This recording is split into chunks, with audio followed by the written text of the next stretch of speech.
देव भगवान की जय। प्यारे कृष्ण कन्हैया लाल की जय।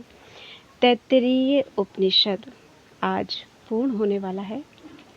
सप्तम अनुवाक तृतीय वल्ली चल रही है, भृगुवल्ली।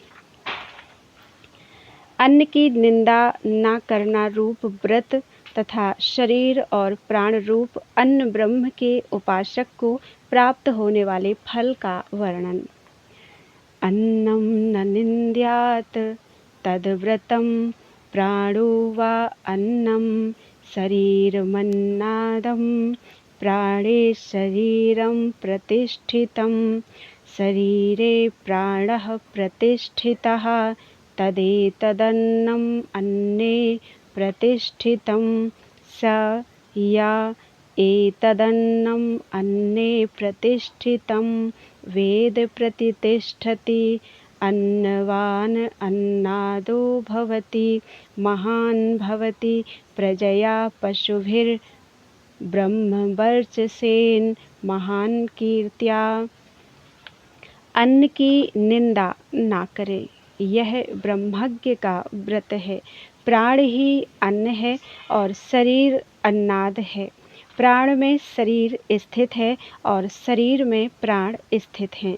इस प्रकार एक दूसरे के आश्रित होने से वे एक दूसरे के अन्न हैं। अतः ये दोनों अन्न ही अन्न में प्रतिष्ठित हैं। जो इस प्रकार अन्न को अन्न में स्थित जानता है वह प्रतिष्ठित प्रख्यात होता है, अन्नवान और अन्न भोक्ता होता है। प्रजा पशु और ब्रह्म तेज के कारण महान होता है तथा कीर्ति के कारण भी महान होता है। इसके सिवा क्योंकि द्वारभूत अन्न के द्वारा ही ब्रह्म को जाना है, इसलिए गुरु के समान अन्न की भी निंदा ना करे। इस प्रकार ब्रह्मवेत्ता के लिए यह व्रत उपदेश किया जाता है। यह व्रत का उपदेश अन्न की स्तुति के लिए है और अन्न की स्तुति पात्रता ब्रह्मोपलब्धि का साधन होने के कारण प्राण ही अन्न है, क्योंकि प्राण शरीर के भीतर रहने वाला है। जो जिसके भीतर स्थित रहता है वह उसका अन्न हुआ करता है। प्राण शरीर में स्थित है, इसलिए प्राण अन्न है और शरीर अन्नाद है। इसी प्रकार शरीर भी अन्न है और प्राण अन्नाद है। कैसे? प्राण में शरीर स्थित है, क्योंकि शरीर की स्थिति प्राण के ही कारण है। अतः ये दोनों शरीर और प्राण अन्न और अन्नाद हैं। क्योंकि वे एक दूसरे में स्थित हैं इसलिए अन्न हैं, और क्योंकि एक दूसरे के आधार हैं इसलिए अन्नाद हैं। अतएव प्राण और शरीर दोनों ही अन्न और अन्नाद हैं।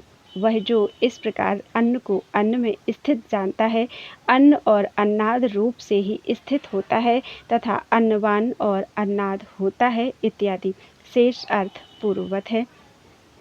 इति भृगुवल्यां सप्तमोनुवाकः। अष्टम अनुवाक। बोलो वृंदावन बिहारी लाल की जय। अन्न का त्याग न करना रूप व्रत तथा जल और ज्योति रूप अन्न ब्रह्म के उपासक को प्राप्त होने वाले फल का वर्णन। अन्नम न परिचक्षित तद्व्रतम आपो वा अन्नम ज्योतिरन्नादम अप्सु ज्योतिः प्रतिष्ठितं ज्योतिष्यापः प्रतिष्ठिताः तदेतदन्नम् अन्ने प्रतिष्ठितं स या एतदन्नम् अन्ने प्रतिष्ठितं वेद प्रतिष्ठति अन्नवान् अन्नादो भवति महान् भवति प्रजया पशुभिर्ब्रह्मवर्चसेन महान् कीर्त्या। अन्न का त्याग ना करे, यह व्रत है। जल ही अन्न है, ज्योति अन्नाद है। जल में ज्योति प्रतिष्ठित है और ज्योति में जल स्थित है। इस प्रकार ये दोनों अन्न ही अन्न में प्रतिष्ठित है। जो इस प्रकार अन्न को अन्न में स्थित जानता है वह प्रतिष्ठति होता है, अन्नवान और अन्नाद होता है। प्रजा पशु और ब्रह्म तेज के कारण महान होता है तथा कीर्ति के कारण भी महान होता है। अन्न का प्रत्याख्यान अर्थात त्याग ना करे, यह व्रत है। यह कथन पूर्ववत स्तुति के लिए है। इस प्रकार शुभ अशुभ की कल्पना से उपेक्षा ना किया हुआ अन्न इस प्रकार शुभ अशुभ की कल्पना से उपेक्षा न किया हुआ अन्न ही यहाँ स्तुत एवं महिमान्वित किया जाता है तथा आगे के आपो व अन्नम इत्यादि वाक्यों में भी पूर्वोक्त अर्थ की ही योजना करनी चाहिए। इति भृगुवल्याम अष्टमोनुवाकः। बोलो वृंदावन बिहारी लाल की जय। नवम अनुवाक। अन्न संचय रूप व्रत तथा पृथ्वी और आकाश रूप अन्न ब्रह्म के उपासक को प्राप्त होने वाले फल का वर्णन। अन्नम बहुकुर्वीत तद्व्रतम पृथिवी वा अन्नम आकाशो अन्नादः पृथिव्याम आकाशः प्रतिष्ठितः आकाशे पृथिवी प्रतिष्ठिता तदेतदन्नम अन्ने प्रतिष्ठितं सा या एतद् अन्नम् अन्ने प्रतिष्ठितं वेद प्रतितिष्ठति। अन्नवान् अन्नादो भवति महान् भवति प्रजया पशुभिर्ब्रह्मवर्चसेन महान् कीर्त्या। अन्न को बढ़ावे, यह व्रत है। पृथ्वी ही अन्न है, आकाश अन्नाद है। पृथ्वी में आकाश स्थित है और आकाश में पृथ्वी स्थित है। इस प्रकार ये दोनों अन्न ही अन्न में प्रतिष्ठित हैं। जो इस प्रकार अन्न को अन्न में स्थित जानता है वह प्रतिष्ठित होता है, अन्नवान और अन्नाद होता है, प्रजा पशु और ब्रह्म तेज के कारण महान होता है तथा कीर्ति के कारण भी महान होता है। पूर्वोक्त अपसु ज्योति आदि मंत्र के अनुसार जल और ज्योति की अन्न और अन्नाद गुण से उपासना करने वाले के लिए अन्न को बढ़ाना व्रत है। यह बात इस मंत्र में कही गई है। इति भृगुवल्याम नवमोनुवाकः। बोलो वृंदावन बिहारी लाल की जय। दशम अनुवाक। ग्रहागत अतिथि को आश्रय और अन्न देने का विधान एवं उससे प्राप्त होने वाला फल तथा प्रकारांतर से ब्रह्म की उपासना का वर्णन। न कंचन बसतौ प्रत्याचक्षीत तद्व्रतम तस्माद्यया कया च विधया बहुवन्नं प्राप्नुयात् आराध्यस्मा अन्नमित्याचक्षते। एतद्वै मुखतो अन्नं राद्धं मुखतोष्मा अन्नं राध्यते। एतद्वै मध्यतोन्नं राद्धं मध्यतोष्मा अन्नमाराध्यते। एतद्वा अन्ततोन्नं राद्धं अन्ततोष्मा अन्नं राध्यते। अगला मंत्र।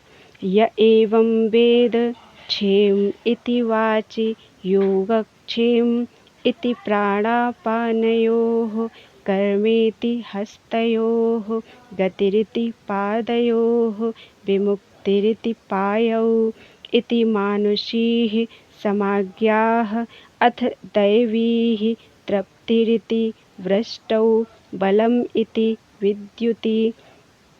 यश इति अगला मंत्र। यश इति पशुषु ज्योतिरिति नक्षत्रेषु प्रजातिरमृतमानन्द इत्युपस्थे सर्वमित्याकाशे तत्प्रतिष्ठेत्युपासीत। प्रतिष्ठावान् भवति तन्मः इत्युपासीत। महान् भवति तन्मन् इत्युपासीत। मानवान् भवति। अगला मंत्र। तन्नम इत्युपासीत नम्यन्तेष्मै कामाः तद्ब्रह्मेत्युपासीत।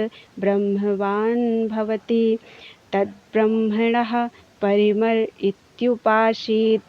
पर्येणं म्रियन्ते द्विषन्तः सपत्नाः परि ये प्रिया भ्रातृव्याः स यश्चायं पुरुषे यश्चासावादित्ये स एकः। अपने यहाँ रहने के लिए आए हुए किसी का भी परित्याग ना करे, यह व्रत है। अतः किसी न किसी प्रकार से बहुत सा अन्न प्राप्त करे, क्योंकि वह अन्नोपासक उस ग्रहागत अतिथि से मैंने अन्न तैयार किया है ऐसा कहता है। जो पुरुष मुखतः प्रथम अवस्था में अथवा मुख्य वृत्ति से यानी सत्कार पूर्वक सिद्ध किया हुआ अन्न देता है, उसे मुख्य वृत्ति से ही अन्न की प्राप्ति होती है। जो मध्यतः मध्यम आयु में अथवा मध्यम वृत्ति से सिद्ध किया हुआ अन्न देता है, उसे मध्यम वृत्ति से ही अन्न की प्राप्ति होती है। तथा जो अंततः अंतिम अवस्था में अथवा निकृष्ट वृत्ति से सिद्ध किया हुआ अन्न देता है, उसे निकृष्ट वृत्ति से ही अन्न प्राप्त होता है। जो इस प्रकार जानता है उसे पूर्वोक्त फल प्राप्त होता है। अब आगे प्रकारांतर से ब्रह्म की उपासना का वर्णन किया जाता है। ब्रह्म वाणी में क्षेम प्राप्त वस्तु के परिरक्षण रूप से स्थित है, इस प्रकार उपासनीय है। योगक्षेम रूप से प्राण, अपान में, कर्म रूप से हाथों में, गति रूप से चरणों में और त्याग रूप से पायु में उपासनीय है। यह मनुष्य संबंधिनी उपासना है। अब देवताओं से संबंधित उपासना कही जाती है। तृप्ति रूप से वृष्टि में, बल रूप से विद्युत में, यश रूप से पशुओं में, ज्योति रूप से नक्षत्रों में, पुत्रादि प्रजा, अमृत तत्व आदि आनंद रूप से उपस्थ में तथा सर्व रूप से आकाश में ब्रह्म की उपासना करे। वह ब्रह्म सबका प्रतिष्ठा आधार है। इस भाव से उसकी उपासना करे, इससे उपासक प्रतिष्ठावान होता है। वह मह नामक व्याहृति अथवा तेज है। इस भाव से उसकी उपासना करे, इससे उपासक महान होता है। वह मन है। इस प्रकार उपासना करे, इससे उपासक मानवान मनन करने में समर्थ होता है। वह नमः है। इस भाव से उसकी उपासना करे, इससे संपूर्ण काम्य पदार्थ उसके प्रति विनम्र हो जाते हैं। वह ब्रह्म है। इस प्रकार उसकी उपासना करे, इससे वह ब्रह्मनिष्ठ होता है। वह ब्रह्म का परिमल आकाश है। इस प्रकार उसकी उपासना करे, इससे उससे द्वेष करने वाले उसके प्रतिपक्षी मर जाते हैं। तथा जो अप्रिय भ्रातृव्य भाई के पुत्र होते हैं, वे भी मर जाते हैं। वह जो कि इस पुरुष में है और वह जो आदित्य में है, एक है। तथा पृथ्वी और आकाश की अन्न एवं अन्नाद रूप से उपासना करने वाले के यहाँ रहने के लिए कोई भी आवे, उसे उसका परित्याग नहीं करना चाहिए। अर्थात अपने यहाँ निवास करने के लिए आए हुए किसी भी व्यक्ति का वह निवारण ना करे। जब किसी को रहने का स्थान दिया जाए तो उसे भोजन भी अवश्य देना चाहिए। अतः जिस किसी भी विधि से यानी किसी न किसी प्रकार बहुत सा अन्न प्राप्त करे अथवा खूब अन्न संग्रह करे, क्योंकि अन्नवान उपासक गण अपने यहाँ आए हुए अन्नार्थी से अन्न तैयार है ऐसा कहते हैं। अन्न नहीं है ऐसा कहकर उसका परित्याग नहीं करते। इसलिए भी बहुत सा अन्न उपार्जन करे। इस प्रकार इसका पूर्व वाक्य से संबंध है। अब अन्नदान का महात्म्य कहा जाता है। जो पुरुष जिस प्रकार और जिस समय अन्नदान करता है, उसे उसी प्रकार और उसी समय उसकी प्राप्ति होती है। ऐसा किस प्रकार होता है, सो बतलाते हैं। जो पुरुष मुखतः मुख्य प्रथम अवस्था में अथवा मुख्य वृत्ति से यानी सत्कार पूर्वक राध अर्थात सिद्ध पक्व अन्न को अपने यहाँ आए हुए अन्नार्थी अतिथि को देता है, यहाँ प्रयच्छति देता है, यह क्रियापद वाक्य शेष अनुक्त अंश है। उसे क्या फल मिलता है सो बतलाया जाता है। इस अन्नदाता को मुखतः प्रथम अवस्था में अथवा मुख्य वृत्ति से अन्न प्राप्त होता है, अर्थात जिस प्रकार दिया जाता है उसी प्रकार प्राप्त होता है। इसी प्रकार मध्यतः मध्यम आयु में अथवा मध्यम वृत्ति से तथा अंततः अंतिम आयु में अथवा निकृष्ट वृत्ति से यानी तिरस्कार पूर्वक देने से इसे उसी प्रकार अन्न की प्राप्ति होती है। जो इस प्रकार जानता है, जो इस प्रकार अन्न का पूर्वोक्त महात्म्य और उसके दान का फल जानता है, उसे पूर्वोक्त फल की प्राप्ति होती है। अब ब्रह्म की उपासना का एक और प्रकार बतलाया जाता है, क्षेम है। इस प्रकार वाणी में प्राप्त पदार्थ की रक्षा करने का नाम क्षेम है। वाणी में ब्रह्म क्षेम रूप से स्थित है, इस प्रकार उसकी उपासना करनी चाहिए। योग क्षेम, अप्राप्त वस्तु का प्राप्त करना योग कहलाता है। वे योग और क्षेम यद्यपि बलवान प्राण और अपान के रहते हुए ही होते हैं, तो भी उनका कारण प्राण एवं अपान ही नहीं है। तो उनका कारण क्या है? वे ब्रह्म के कारण ही होते हैं। अतः योग क्षेम रूप से ब्रह्म प्राण और अपान में स्थित है, इस प्रकार उसकी उपासना करनी चाहिए। इसी प्रकार आगे के अन्य पर्यायों में भी उनके रूप से ब्रह्म की ही उपासना करनी चाहिए। कर्म ब्रह्म की ही प्रेरणा से निष्पन्न होता है, अतः हाथों में ब्रह्म कर्म रूप से स्थित है, इस प्रकार उसकी उपासना करनी चाहिए। चरणों में गति रूप से और पायु में विसर्जन रूप से प्रतिष्ठित समझकर उसकी उपासना करें। इस प्रकार यह मनुष्यों में रहने वाली समाज्ञा है, अर्थात यह आध्यात्मिक समाज्ञा ज्ञान विज्ञान यानी उपासना है, यह इसका तात्पर्य है। अब इसके पश्चात दैवी देव संबंधिनी अर्थात देवताओं में होने वाली समाज्ञा कही जाती है। तृप्ति, इस भाव से वृष्टि में ब्रह्म की उपासना करें। अन्नादि के द्वारा वृष्टि तृप्ति का कारण है, अतः तृप्ति रूप से ब्रह्म ही वृष्टि में स्थित है, इस प्रकार उसकी उपासना करनी चाहिए। इसी प्रकार अन्य पर्यायों में भी उनके रूप से ब्रह्म की ही उपासना करनी चाहिए, अर्थात बल रूप से विद्युत में, यश रूप से पशुओं में, ज्योति रूप से नक्षत्रों में, प्रजाति पुत्रादि प्रजा अमृत अर्थात पुत्र द्वारा पितृ ऋण से मुक्त होने के द्वारा अमृतत्व की प्राप्ति है, और आनंद सुख ये सब उपस्थ के निमित्त से ही होने वाले हैं, अतः इनके रूप से ब्रह्म ही उपस्थ में स्थित है, इस प्रकार उसकी उपासना करनी चाहिए। सब कुछ आकाश में ही स्थित है, अतः आकाश में जो कुछ है वह सब ब्रह्म ही है, इस प्रकार उसकी उपासना करनी चाहिए। तथा वह आकाश भी ब्रह्म ही है, अतः वह सब की प्रतिष्ठा आश्रय है, इस प्रकार उसकी उपासना करें। प्रतिष्ठा गुणवान ब्रह्म की उपासना करने से उपासक प्रतिष्ठावान होता है, ऐसा ही पूर्व सब पर्यायों में समझना चाहिए। जो उसके अधीन फल हैं वह ब्रह्म ही है, उसकी उपासना से पुरुष उसी फल से युक्त होता है, ऐसा जानना चाहिए। यही बात जिस प्रकार उसकी उपासना करता है वह उपासक वही हो जाता है, इस एक दूसरी श्रुति से प्रमाणित होती है। वह महः है, इस प्रकार उसकी उपासना करे। महः अर्थात महत्व गुण वाला है, ऐसे भाव से उसकी उपासना करे, इससे उपासक महान हो जाता है। वह मन है, इस प्रकार उसकी उपासना करे। मनन का नाम मन है, इससे वह मानवान मनन में समर्थ हो जाता है। वह नमः है, इस प्रकार उसकी उपासना करे। नमन का नाम नमः है, अर्थात उसे नमन गुणवान समझकर उपासना करे।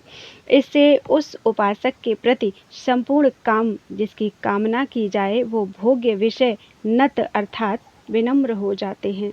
वह ब्रह्म है, इस प्रकार उसकी उपासना करें। ब्रह्म यानी सबसे बढ़ा हुआ है, इस प्रकार उपासना करें। इससे वह ब्रह्मवान ब्रह्म के से गुण वाला हो जाता है। वह ब्रह्म का परिमर है, इस प्रकार उसकी उपासना करें। ब्रह्म का परिमर जिसमें विद्युत, वृष्टि, चंद्रमा, आदित्य और अग्नि ये 5 देवता मृत्यु को प्राप्त होते हैं, उसे परिमर कहते हैं। अतः वायु ही परिमर है, जैसे कि वायुर्वाव संवर्गः इस एक अन्य श्रुति से सिद्ध होता है। वही यह वायु आकाश से अभिन्न है, इसलिए आकाश ही ब्रह्म का परिमर है। अतः वायु रूप आकाश की यह ब्रह्म का परिमर है, इस भाव से उपासना करें। इस प्रकार जानने वाले इस उपासक के द्वेष करने वाले प्रतिपक्षी, क्योंकि प्रतिपक्षी द्वेष ना करने वाले भी होते हैं, इसलिए यहाँ द्वेष करने वाले यह विशेषण दिया गया है, मर जाते हैं अर्थात प्राण त्याग देते हैं। तथा इसके जो अप्रिय भ्रातृव्य होते हैं वे द्वेष करने वाले न होने पर भी मर जाते हैं। प्राण ही अन्न है और शरीर अन्नाद है। यहाँ से लेकर आकाश पर्यंत कार्य वर्ग का ही अन्न और अन्नादत्व प्रतिपादन किया गया है। पूर्व मनीषी कहते हैं कहा गया है सो इससे क्या हुआ। सिद्धांती कहते हैं इससे यह सिद्ध होता है कि भोज्य और भोक्ता के कारण होने वाला संसार कार्य वर्ग से ही संबंधित है, वह आत्मा में नहीं है। आत्मा में तो भ्रांतिवश उसका उपचार किया जाता है। पूर्व मनीषी कहते हैं परंतु आत्मा भी तो परमात्मा का कार्य है, इसलिए उसे संसार की प्राप्ति होना उचित ही है। सिद्धांती कहते हैं नहीं, क्योंकि प्रवेश श्रुति असंसारी का ही प्रवेश प्रतिपादन करती है। उसे रचकर वह पीछे से उसी में प्रविष्ट हो गया। इस श्रुति द्वारा आकाश आदि के कारण रूप असंसारी परमात्मा का ही कार्यों में अनुप्रवेश चुना गया है। अतः कार्य में अनुप्रविष्ट जीवात्मा असंसारी परमात्मा ही है। रचकर पीछे से प्रविष्ट हो गया, इस वाक्य से एक ही कर्ता होना सिद्ध होता है। यदि सृष्टि और प्रवेश क्रिया का एक ही कर्ता होगा तभी अक्त्वा प्रत्यय होना युक्त होगा। पूर्व मनीषी कहते हैं प्रवेश कर लेने पर उसे दूसरे भाव की प्राप्ति हो जाती है, ऐसा माने तो। सिद्धांती कहते हैं नहीं, क्योंकि प्रवेश का प्रयोजन दूसरा ही है। ऐसा कहकर हम इसका पहले ही निराकरण कर चुके हैं। यदि कहो कि अनेन जीवेन आत्मना इत्यादि विशेष श्रुति होने के कारण उसका धर्मांतर रूप से ही प्रवेश होता है, तो ऐसा कहना ठीक नहीं, क्योंकि वह तू है। इस श्रुति द्वारा तत्त्वम् असि, इस श्रुति द्वारा पुनः उसकी तदरूपता का वर्णन किया गया है। और यदि कहो भावांतर को प्राप्त हुए ब्रह्म के उस भाव का निषेध करने के लिए ही वह केवल दृष्टि मात्र कही गई है, तो ऐसी बात भी नहीं है, क्योंकि वह सत्य है, वह आत्मा है, वह तू है इत्यादि। श्रुति से उसका परमात्मा के साथ समानाधिकरण्य सिद्ध होता है। तत्सत्यम स आत्मा तत्त्वमसि। पूर्व मनीषी कहते हैं जीव का संसारित्व तो स्पष्ट देखा है। सिद्धांती कहते हैं नहीं, क्योंकि जो जीव सबका दृष्टा है वह देखा नहीं जा सकता। पूर्व मनीषी कहते हैं सांसारिक धर्मों से युक्त आत्मा तो उपलब्ध होता ही है। सिद्धांती कहते हैं ऐसी बात नहीं है, क्योंकि धर्म अपने धर्मी से अभिन्न होते हैं, अतः वे उसके कर्म नहीं हो सकते। जिस प्रकार की सूर्य के धर्म उष्ण और प्रकाश का दाहत्व और दाह्यत्व और प्रकाश्यत्व संभव नहीं है। यदि कहो कि भय आदि देखने से आत्मा के दुखित्व आदि का अनुमान होता ही है, तो ऐसा कहना भी ठीक नहीं, क्योंकि भय आदि दुख उपलब्ध होने वाले होने के कारण उपलब्ध करने वाले आत्मा के धर्म नहीं हो सकते। पूर्व मनीषी कहते हैं परंतु ऐसा मानने से तो कपिल और कणाद आदि के तर्कशास्त्र से विरोध आता है। सिद्धांती कहते हैं ऐसा कहना ठीक नहीं, उनका कोई आधार न होने से और वेद से विरोध होने से भ्रांतिमय होना उचित ही है। श्रुति और युक्ति से आत्मा का असंसारित्व सिद्ध होता है, तथा एक होने के कारण भी ऐसा ही जान पड़ता है। उसका एकत्व तो कैसे है, सो सबका सब पूर्ववत वह जो कि इस पुरुष में है और जो यह आदित्य में है एक है, इस वाक्य द्वारा बतलाया गया है। बोलो वृंदावन बिहारी लाल की जय। अभी आगे और है आदित्य और देहोपाधिक चेतन की एकता जानने वाले उपासक को मिलने वाला फल। सय एवं वित अस्मान लोकात् प्रेत्य एतमन्नमय एतम् अन्नमयम् आत्मानम् उपसंक्रम्य एतं प्राणमयम् आत्मानम् उपसंक्रम्य एतं मनोमयम् आत्मानम् उपसंक्रम्य एतं विज्ञानमयम् आत्मानम् उपसंक्रम्य एतम् आनन्दमयम् आत्मानम् उपसंक्रम्य इमान् लोकान् कामान्नि कामरूप्यनुसञ्चरन् एतत्सां गायन्नास्ते हा 3 बू हा 3 बू हा 3 बू।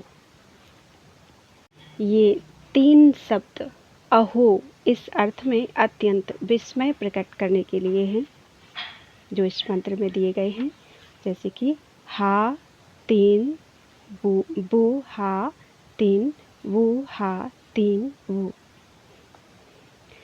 तो ये 3 शब्द अहो इस अर्थ में अत्यंत विस्मय प्रकट करने के लिए हैं। अर्थ, वह जो इस प्रकार जानने वाला है, इस लोक दृष्ट और अदृष्ट विषय समूह से निवृत्त होकर इस अन्नमय आत्मा के प्रति संक्रमण कर, इस प्राणमय आत्मा के प्रति संक्रमण कर, इस मनोमय आत्मा के प्रति संक्रमण कर, इस विज्ञानमय आत्मा के प्रति संक्रमण कर तथा इस आनंदमय आत्मा के प्रति संक्रमण कर इन लोकों में कामान्नी अर्थात इच्छानुसार भोग भोगता हुआ और कामरूपी होकर इच्छानुसार रूप धारण कर विचरता हुआ यह सामगान करता रहता है। कौन सा सामगान? हा 3 बू हा 3 बू हा 3 बू।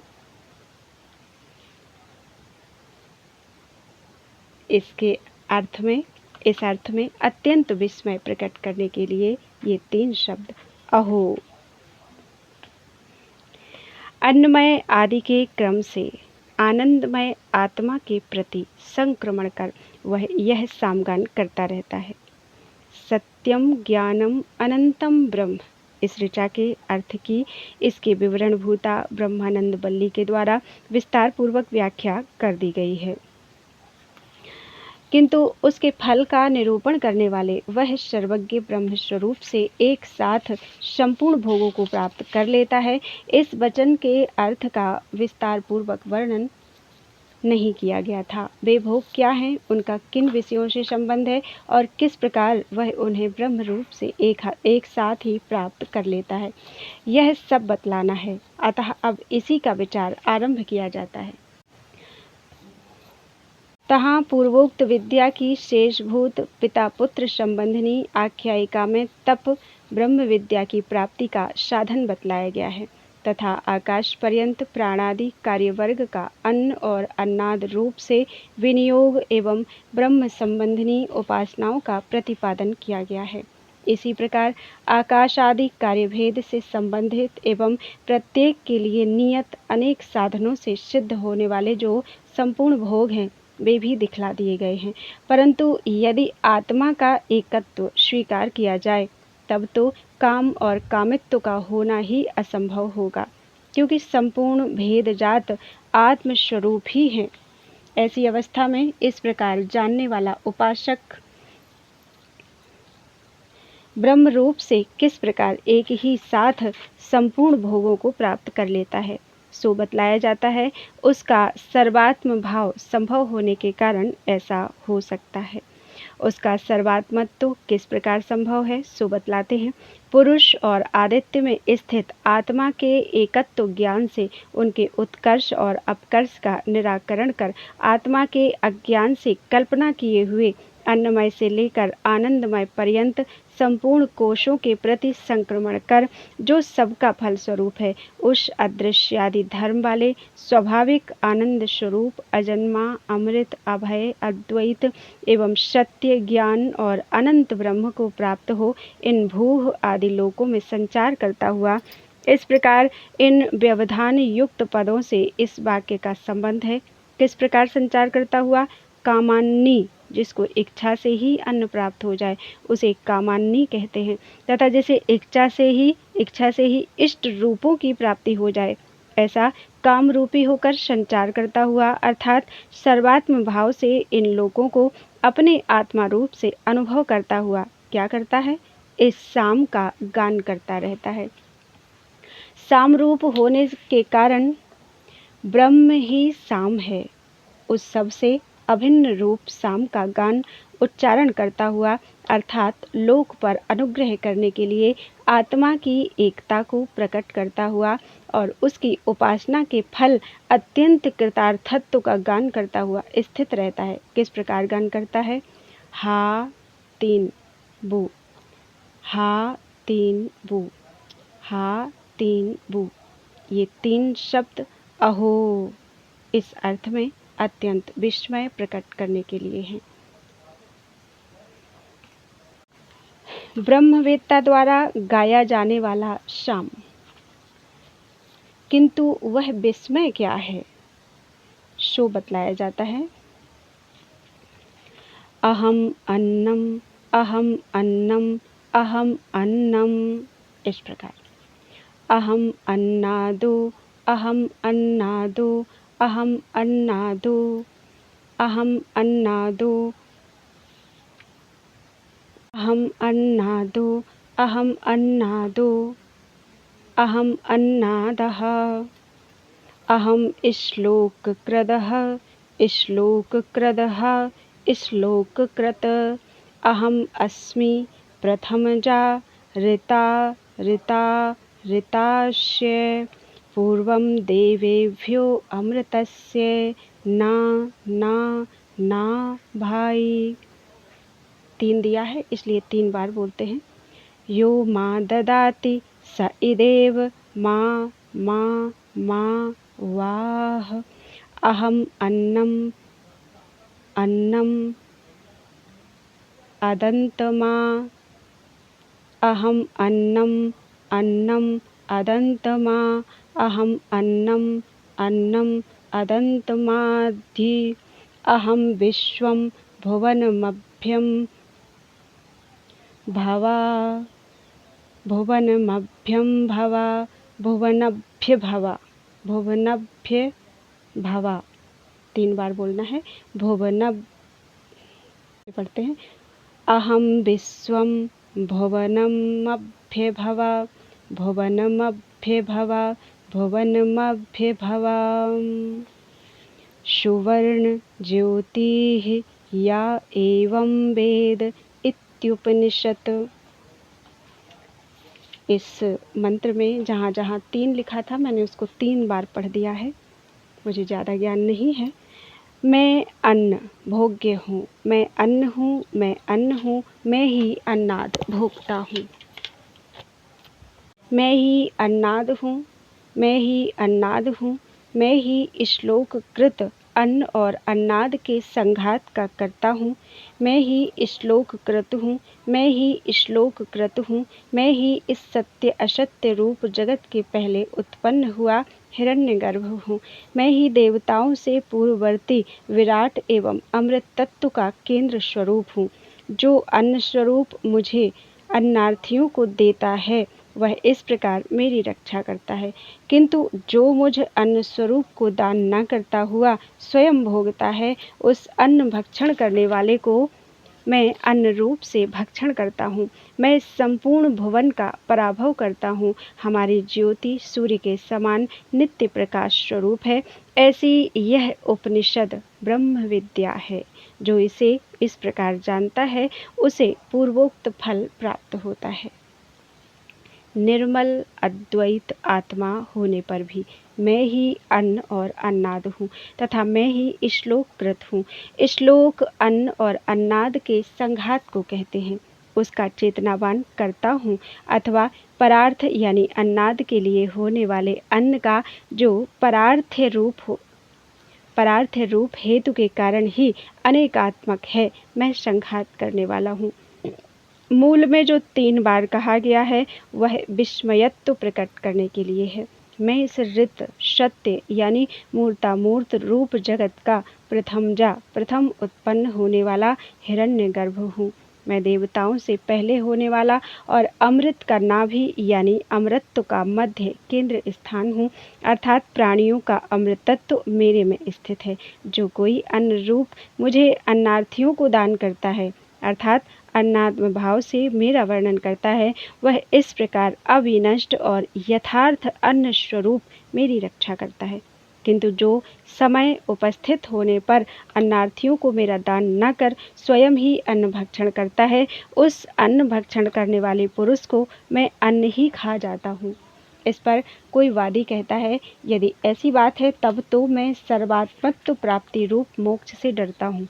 इससे तो मुझे संसार ही की प्राप्ति हो, यही अच्छा है, क्योंकि मुक्त होने पर मैं भी अन्नभूत होकर अन्न का भक्ष्य होऊंगा। सिद्धांती कहते हैं, ऐसे मत डरो, क्योंकि सब प्रकार के भोगों को भोगना यह तो व्यवहारिक ही है। विद्वान तो ब्रह्म विद्या के द्वारा इस अविद्याकृत अन्नाद रूप व्यवहारिक विषय का उल्लंघन कर ब्रह्मत्व को प्राप्त हो जाता है। उसके लिए कोई दूसरी वस्तु ही नहीं रहती जिससे कि उसे भय हो, इसलिए तुझे मोक्ष से नहीं डरना चाहिए। यदि ऐसी बात है तो मैं अन्न हूँ, मैं अन्नाद हूँ, ऐसा क्यों कहा?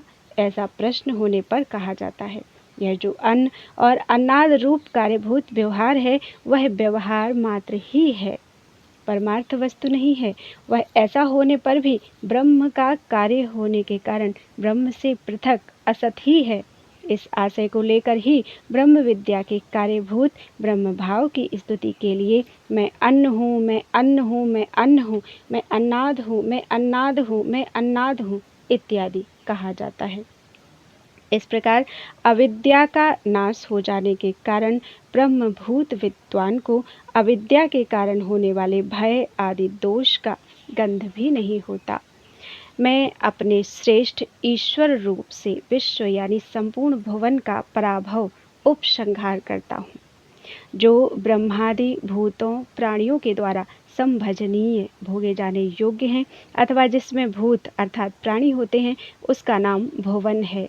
सुवर्ण ज्योति ही सुवह आदित्य का नाम है और ना उपमा के लिए है, अर्थात हमारी ज्योति, हमारा प्रकाश आदित्य के समान प्रकाशमान है। इस प्रकार इन दो बल्लियों में कही हुई उपनिषद परमात्मा का ज्ञान है। इस उपर्युक्त उपनिषद को जो भृगु के समान शांत, दांत, उपरत, तितिक्षु और समाहित होकर महान तपस्या करके इस प्रकार जानता है, उसे यह उपर्युक्त मोक्ष रूप फल प्राप्त होता है। इति भृगुवल्यां दशमोनुवाकः। इति श्रीमत्परमहंस परिव्राजकाचार्य गोविंद भगवत्पूज्य पादशिष्य श्रीमच्छंकर भगवतः कृतौ तैत्तिरीय उपनिषद भाष्ये भृगुवल्ली समाप्ता। समाप्तेयं कृष्ण यजुर्वेदीया तैत्तिरीय उपनिषद पूर्ण हो चुका है और कल है 9वां और अंतिम उपनिषद श्वेताश्वतर उपनिषद कल प्रारंभ होगा। शांति पाठ। ओम शांति पाठ।